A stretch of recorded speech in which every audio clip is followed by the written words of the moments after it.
Hey, thank you all for being here tonight. It's a special occasion for me and Dylan for sure. We've been looking forward to this for a long time. Especially I wanted to, of course, thank Krista for opening this space for us to use. Yeah. All right, Krista.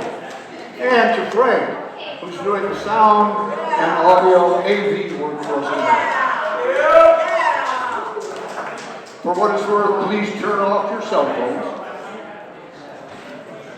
I also want to give special thanks to Lisa Ludwig back in Brooklyn, who did the artwork for our poster and for the zine, which if you haven't already picked up a copy, they're over there at the table, and we'll be glad to sign them after the show.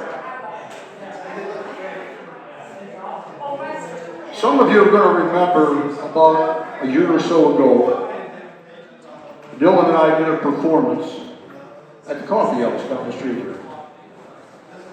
The performance we did then was of 5 pieces of mine, short pieces, from my book, Found Wander. What we're going to do tonight is one long piece of mine, much longer than those 5 short ones. And it will be backed up with the same by Dylan on keyboard and cello. But the difference is one long piece. And so musically, we've been trying to figure out exactly what to do with that. And we, at one point, came upon the ancient rhetorical term oratio. Now, oratio in writing became what we know in English as oration. But in music, it became what we know of as the oratorio, which usually is verbal work and instrumental work, playing off of each other one way or another, but both of them trying to set up a contemplative or didactic or philosophical or religious theme or argument. So that's the tradition we seem to have found ourselves in. The theme to pay attention to this evening, I think, are the one I'm paying most attention to, and I think We Were the Love Generation is paying attention to, is set actually in the very first page of the piece. And what it is a quote from John Lennon. John Lennon being very much of my generation. He was born just 2 months before me. And of course, you'll all remember the famous line that I'm talking about, which is, all we need is love.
We were the love generation in that century of war and atrocities. Our lives spent chasing our tails from bedroom trade deals to board game currencies, cultural and intellectual capital, antique mating rituals in modern undress. Driven out of the cities, out of our minds of luck, afraid they too had been made or had by the killing machine. Not knowing if we'd gone mad, or were the few still sane in an insane, bankrupt, defunct social experiment, unaware how or if to draw lines between fascination, imagination, hallucination,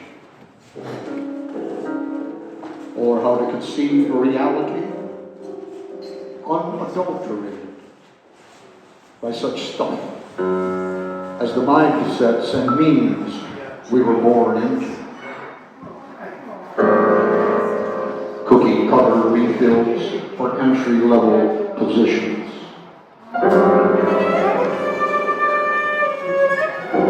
Accessory to the crimes that sickened us of old. Impelled by sex-crazed genes to perpetuate our kind in a shrinking, already overpopulated world. To exercise our lunatic notions of liberty within the maze of dead ends and vicious spirals prescribed by nature and enlightened self-interest. Refugees from free market evolution, trying to find a way from out in, to get behind the sense of loss at the outset. The skipped first beat, the zero constitutive of the sequence, but still empty. The heart's desire to overcome the problem blind monads have communicated.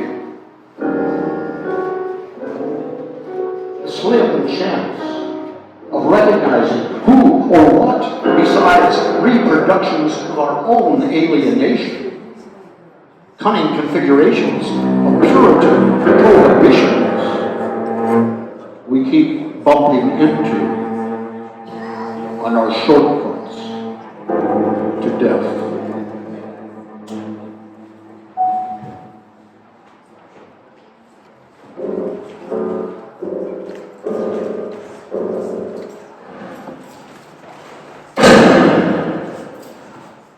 Starting with Auschwitz and the bomb. Everything, everywhere, all at once, too fast to keep up with. Always already, the catchy phrase of those in the know. No substance, verbal, nominal, or fundamental. No eternal truth, abstract ideal, or recourse. No, all we have is flux.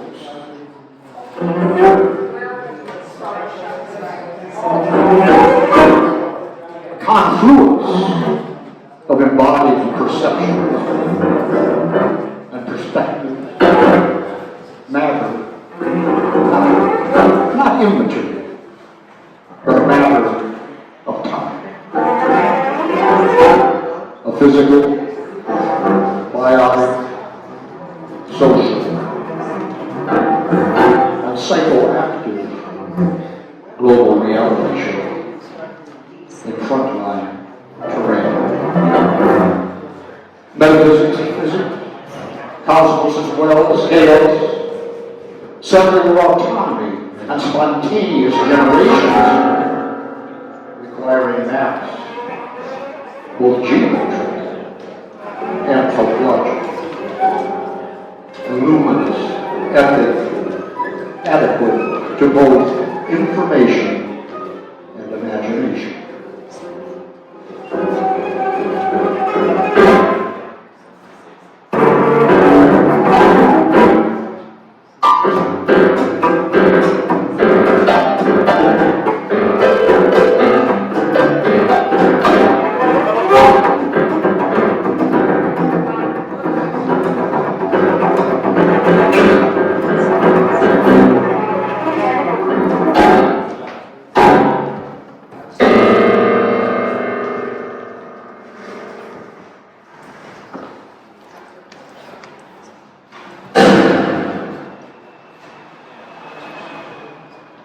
war incorporated in us.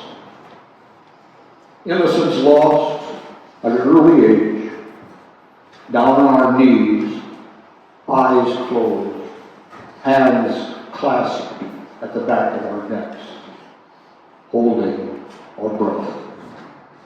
Unable to see nightmare mutants or not see them, taking over the plutonium forever Earth. Street smart before puberty, about things then still nameless to us. Racism, sexism, ecocide, genocide, gross national products, fundamentalist religion in bed with fundamentalist economics.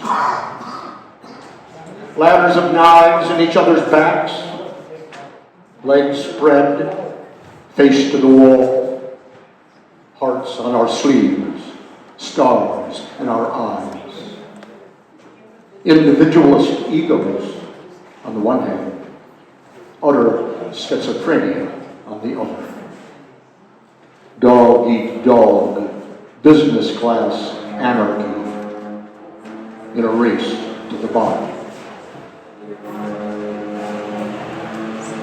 A psychotic demographic of people who believe their technical intellect in itself and at large is the only valid measure of human reality.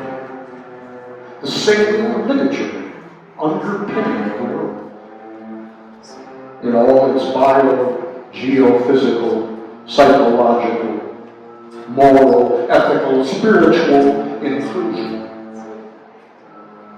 The right choice, they say, always the well-reasoned one, which leads to monomaniacal sterility. Production and reproduction, getting and getting more by most cost-effective means, the goal of life. Those who condemn as invalid, when not insane or evil, non-intellectual values, instincts, feelings, emotions, the heart's passions, love's knowledge, the organism's common sense understanding, those necessary complements to reason that got us through the past few million years.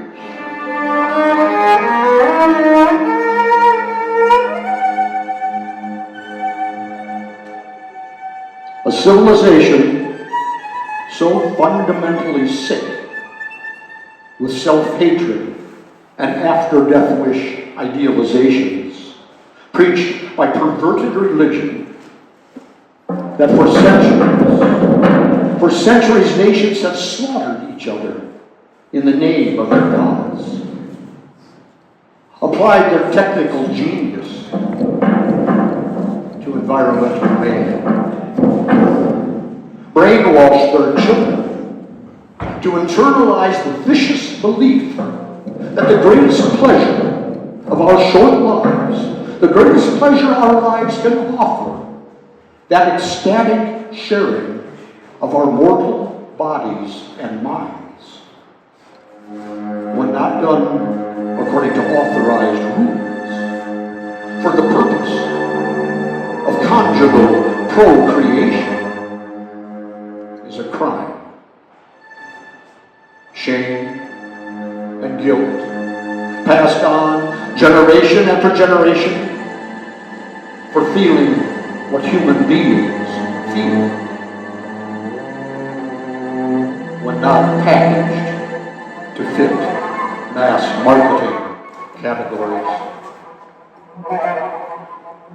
A, bi, and polysexual, but absent the lifeblood of heart-to-heart connectivity.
naked through the killing fields, bombed out dreams, deflated passions, and domestic abuses left to us by age after age of progress. One pyramid scheme after another built and scooped out hearts of the captives before it all crumbles down from the waste of lives and goods. Looking for a place outside the solitary confinement of individual autonomy, in thrall to a mythic, some say eternal, known unknown, that acts a lot like us. Looking for a verdant place, a sight, a vision for sore eyes, newly opened. Coming at long last, to see our need to be more than single separate persons, whose selfish desires, pursued in all good faith, we knew would never be downed by magical digitations of an invisible hand to a happy ever after benefit for all.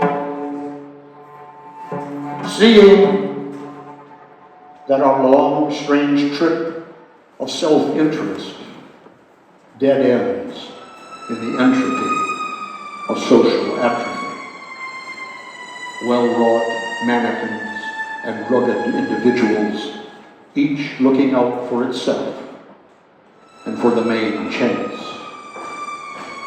Chaos theory brought home as heart failure.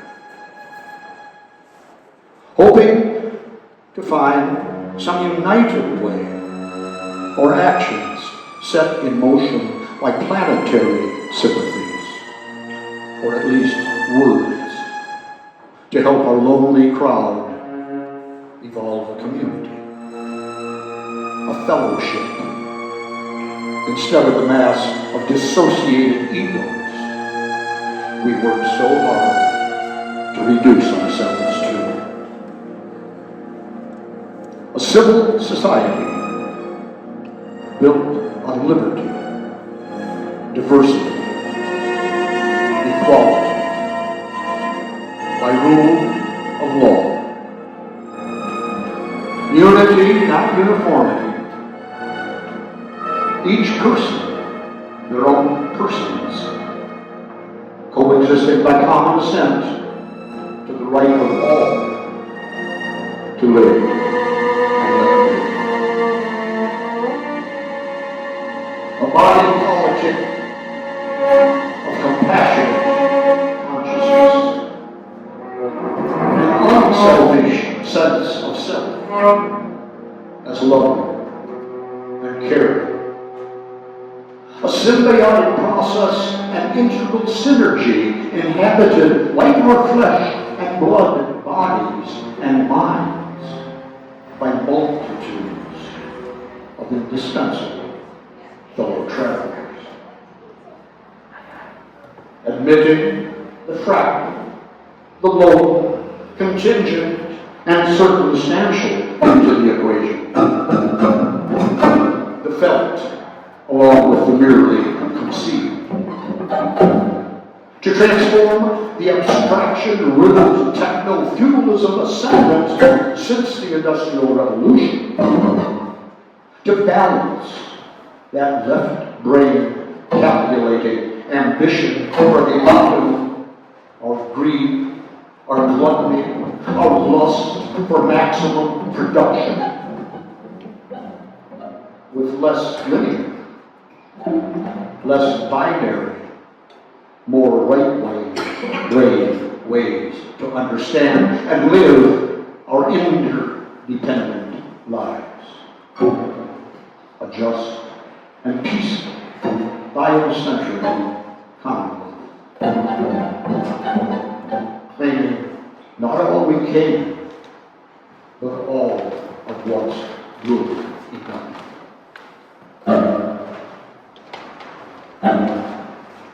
No, love isn't